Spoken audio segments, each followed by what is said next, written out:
Washington. Treasury Secretary Steven Mnuchin told lawmakers on Tuesday that he was willing to restart COVID-19 relief negotiations with House Speaker Nancy Pelosi at any time.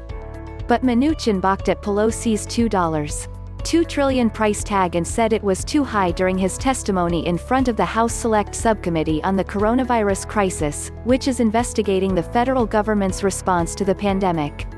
"Let me say I very much agree with you and those other experts that more fiscal response is needed," Mnuchin said, according to a report by The Hill.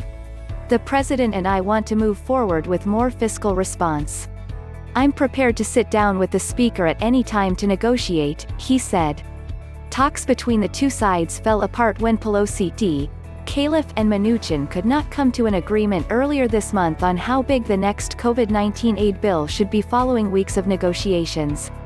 The two sides failed to make a deal before the $600 per week federal boost to unemployment ran out.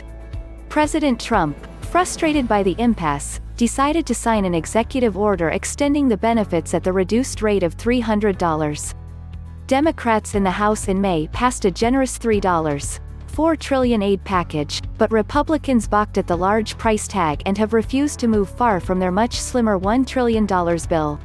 Pelosi recently offered to reduce their package to $2.2 trillion, but White House Chief of Staff Mark Meadows said Democrats needed to come down further to around $1.3 trillion.